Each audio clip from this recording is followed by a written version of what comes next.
So today I have the Nike Windflow 11, and it's the same shoe, but there's one thing different. I don't even think you can notice it, and that's the width of the shoe, which is different. So I have this one in all black or anthracite. It's a little bit grayish around the shoe, which is the normal one. Then you have the Nike Windflow 11, but with the extra width.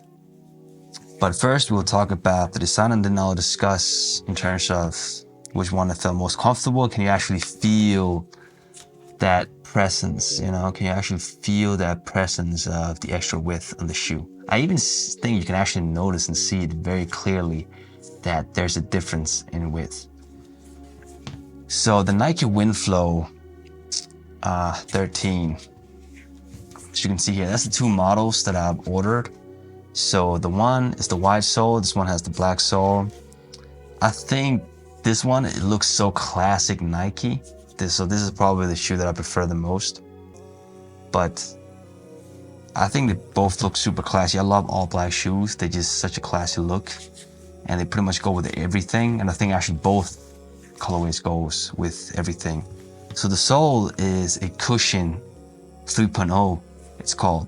I would say it's fairly comfortable. Maybe it'll be more comfortable with time.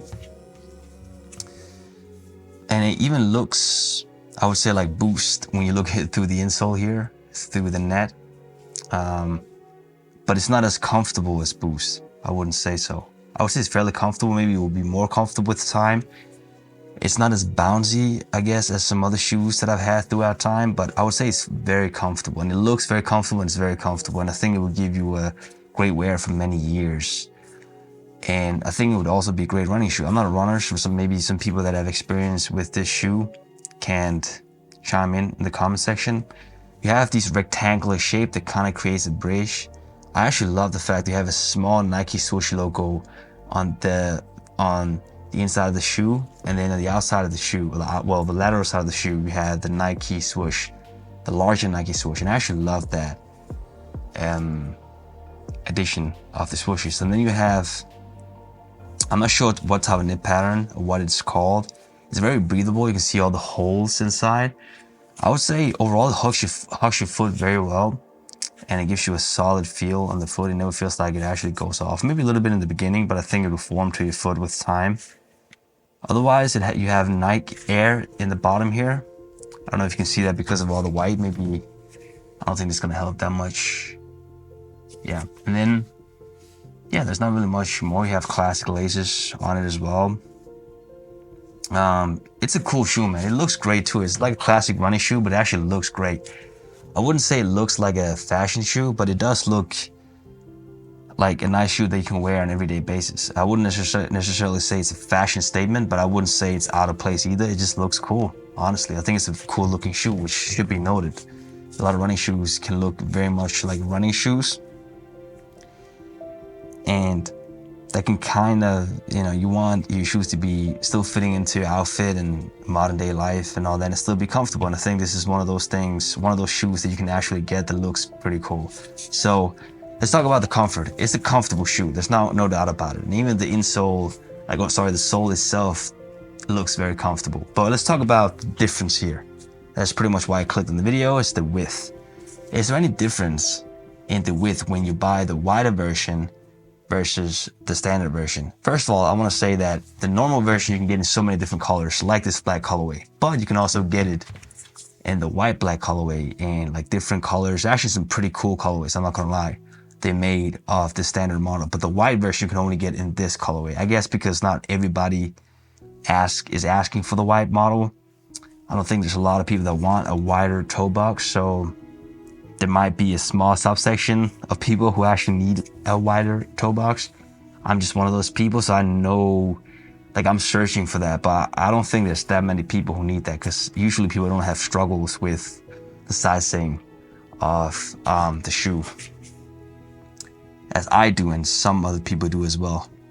But there's a huge difference, definitely. I mean, there's definitely room. It also looks, I would say so, if you just have them side by side, like there's a lot of difference here.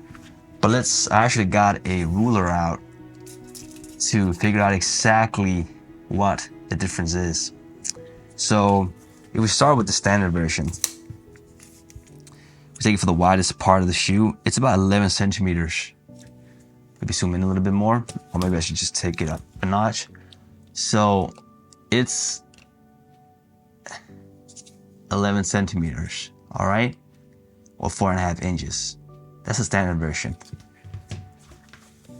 The wider version is 12 centimeters. I would say it's 12 centimeters. And then almost under 5 inches, like a little bit under 5 inches. So it's almost like half an inch to half an inch or 1 centimeter in difference. And I would definitely say it's noticeable when you're wearing the shoes.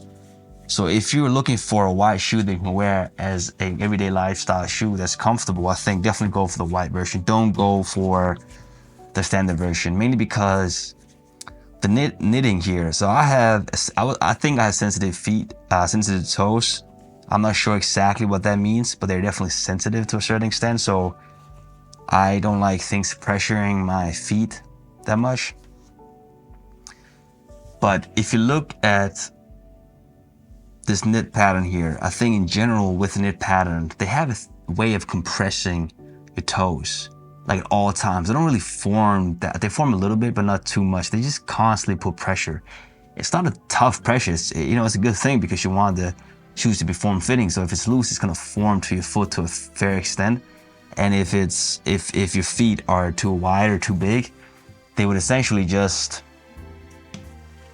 form out, so it's not going to be uncomfortable. So it's a great thing that there's this knitting pattern, because a knit material, because they will widen if your feet are too big, and they would probably form your foot more if they're too little. But the problem is, if you have wide feet like I do, then they pressure a bit too much, and I can kind of feel it on my toes, and I don't like that feeling or that sensation. I think that's just a me problem. But if you're a wide footer, definitely get the white version. The wider version of the shoe is definitely going to be more comfortable for you, and I think that's what you should be getting.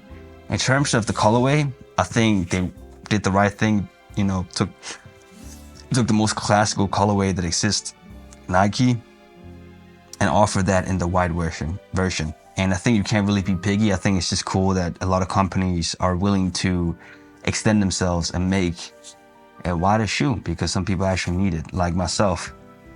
So yeah, if you have any questions, let me know in the comments. It's a comfortable shoe. It's a lifestyle shoe, I would say, as well, because the design is pretty cool. It kind of looked like a running shoe mashed with a dash shoe. But the white the portion, let's just do it one more time. So again, it's 11 centimeters, as you can see right here. If you just put a line right down, it's 11 centimeters, 4.5 inches. This one is 12 centimeters, or right under 5 inches. So half an inch or 1 centimeter in difference. And it's definitely noticeable. You can even see, like, just with your own eyes, what the difference is. It's a cool shoe. It's a comfortable shoe. And I think the pricing is fair as well. I think it's $110 or something like that. Sometimes you can get them on offers. Not the wider version, but definitely the standard version. So if you don't have the white problem of having wider feet, definitely get the standard version, and you can get them on offer sometimes. I've seen them like down like $70-80. So it's a cool shoe, man. It's a comfortable shoe. It's definitely worth getting, especially if you're white footer. Wider feet, definitely go with the white version. They probably only sell them on their website, but cop them there. Yeah, any questions, let me know in the comments. Thank you for watching.